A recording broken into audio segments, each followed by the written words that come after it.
नमस्कार, जनता टीवी देख रहे हैं आप और मैं हूं आपके साथ जागृति खंतवाल। और मैं हूं आपके साथ तिशा। बुलेटिन की शुरुआत करेंगे खबरों के साथ और बता दें काकोरी ट्रेन एक्शन में महानायकों के बलिदान दिवस पर मुख्यमंत्री पुष्कर सिंह धामी ने ट्वीट किया है। सीएम ने ट्वीट करते हुए लिखा कि काकोरी ट्रेन एक्शन के महानायक पंडित राम प्रसाद, बिस्मिल अशफाक उल्लाह खां और ठाकुर रोशन सिंह के बलिदान दिवस पर उन्हें हमारा नमन है। सीएम ने आगे लिखा कि इन महान क्रांतिकारियों ने अपने शौर्य के साथ ब्रिटिश साम्राज्य के खिलाफ संघर्ष भी किया था। भारतीय स्वतंत्रता संग्राम में अपना महत्वपूर्ण योगदान भी दिया था। मां भारती के अमर सपूतों का बलिदान देश भर के लोगों को हमेशा प्रेरित करता रहेगा।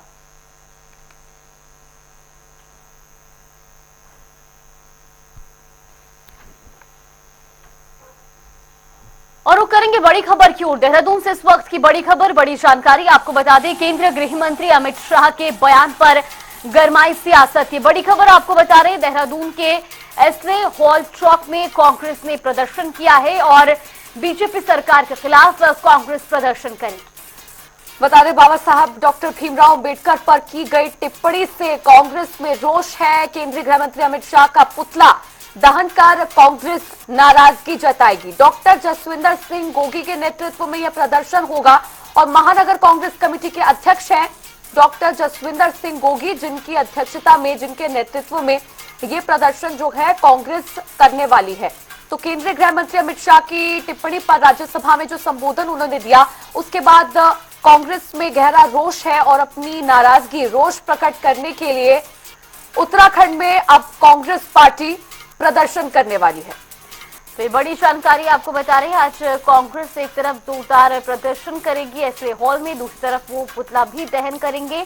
महानगर कांग्रेस कमेटी के अध्यक्ष डॉक्टर जसविंदर सिंह गोगी के नेतृत्व में प्रदर्शन होने जा रहा है, जहां केंद्रीय गृह मंत्री अमित शाह के दिए गए बयान के बाद कांग्रेस लगातार प्रदर्शन कर रही है। हमने वो तस्वीरें भी देखी जब संसद भवन के बाहर कांग्रेस सांसद प्रदर्शन कर रहे थे और अब ऐसी ही झलक देहरादून से भी देखने को मिलेगी, जहां आज कांग्रेस अमित शाह का पुतला दहन कर नाराजगी जताएगी। और आपको बता दें कि बाबा साहेब भीमराव अंबेडकर पर जो बयान उन्होंने दिया था, जो टिप्पणी उन्होंने की थी, उसके बाद से कांग्रेस लगातार इस मुद्दे को लेकर बीजेपी पर हमला कर रही है। नवीन शुक्ला हमारे साथ जुड़ गए इसी खबर पर ज्यादा जानकारी के साथ। नवीन, आज कांग्रेस बीजेपी सरकार के खिलाफ जोरदार प्रदर्शन करने वाली है, फिलहाल इसको लेकर के क्या कुछ जानकारी मिल रही है? और जिस तरीके से बताया जा रहा है कि आज जो है केंद्रीय गृह मंत्री अमित शाह का पुतला भी दहन किया जाना है, इसको लेकर कुछ अपडेट मिल पाया हो? जी, निश्चित तौर पर जिस तरीके से कल केंद्रीय गृह मंत्री अमित शाह का बयान संसद में आया था, इसको लेकर अब जो तमाम जो सियासी दल हैं, चाहे देश की बात की जाए या फिर उत्तराखंड की राजनीति की बात की जाए, तो कहीं ना कहीं आरोपों का जो दौर है वो जारी हो गया है। और इसके साथ ही कांग्रेस का सबसे बड़ी बात यह है कि जो कांग्रेस है वो अपना विरोध भी जताना शुरू कर दिया है। आज जो कांग्रेस के तमाम जो कार्यकर्ता हैं, पदाधिकारी हैं, वह केंद्रीय गृह मंत्री अमित शाह का जो है पुतला दहन करने जा रहे हैं। और कहीं ना कहीं इसको लेकर जो बयानबाजियों का जो दौर है लगातार जारी है। और इसके साथ ही अब जब जो युवा कांग्रेस है और उनके जो कार्यकर्ता हैं वो भी आज पुतला दहन करने जा रहे हैं। हालांकि इन सब चीजों को लेकर तमाम जो व्यवस्थाएं हैं उसे चाक चौबंद करने का काम किया गया है। पुलिस प्रशासन पूरी तरीके से अलर्ट मोड पे है, लाइव अलर्ट मोड पर है। किसी भी प्रकार की जो ऐसी कोई घटना ना हो जिससे कि कहीं भी कोई अप्रिय घटना ना हो, इसका विशेष रूप से ध्यान रखा जा रहा है। और सबसे बड़ी बात यह है कि जो यह पुतला दहन है इसे रोकने का भी प्रयास किया जाएगा। बिल्कुल, बहुत बहुत धन्यवाद नवीन आपका हमारे साथ जुड़ने के लिए और तमाम जानकारी हम तक पहुंचाने के लिए।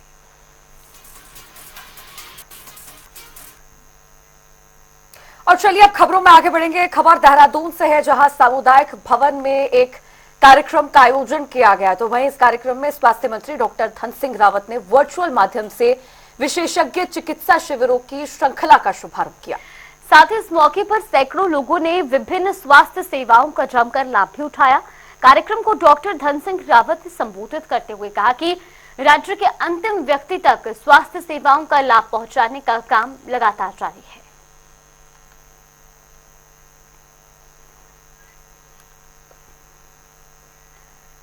तो वही उत्तराखंड नगर निकाय के चुनाव को लेकर बीजेपी ने हर एक पालिका के लिए 3-3 पर्यवेक्षक की टीम बनाई है, जो पार्टी के वरिष्ठ कार्यकर्ताओं के साथ साथ विधायक, संगठन पदाधिकारी और संभावित दावेदारों से राय मशवरा कर रही है। भारतीय जनता पार्टी निकाय चुनाव में आंतरिक सर्वे जिलों के संगठन और पर्यवेक्षकों की रिपोर्ट के आधार पर टिकट का आवंटन करेगी। तो वहीं 3 रिपोर्ट्स के आधार पर सभी सीटों के लिए 3-3 दावेदारों का पैनल तैयार किया जाएगा, जिनमें से प्रत्याशियों के नामों पर अंतिम मुहर लगेगी। जनता पार्टी है, एक कार्यकर्ताओं की पार्टी है और अनुशासन की पार्टी है।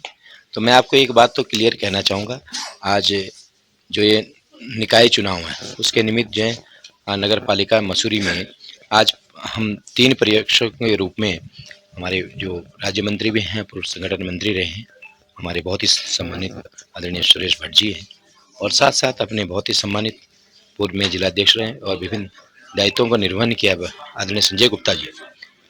मैं खुद तीनों लोगों ने बैठ के मोर देन 100 से ज़्यादा लोगों के साथ आज उनके विचार जाने, और बहुत सारे लोग जो भी देखिए, लोकतंत्र है और लोकतंत्र में दावेदारी करना उसका अधिकार है। भारतीय जनता पार्टी ने अपने स्थानीय निकाय चुनाव की तैयारियां बहुत पहले से प्रारंभ कर दी थी।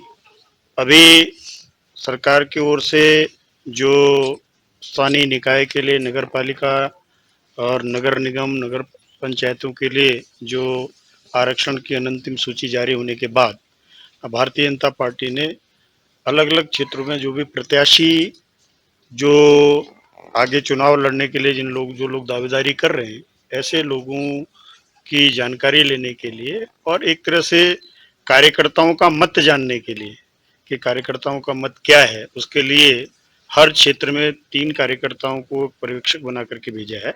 उसी के निमित्त आज मसूरी नगर पालिका के नाते मैं स्वयं और मेरे साथ अपने विधायक जी, हमारे दुर्गेश्वर लाल जी और हमारे संजय गुप्ता जी, तीनों लोग यहाँ आए हुए हैं। बहुत अच्छे यहाँ सभी कार्यकर्ताओं ने।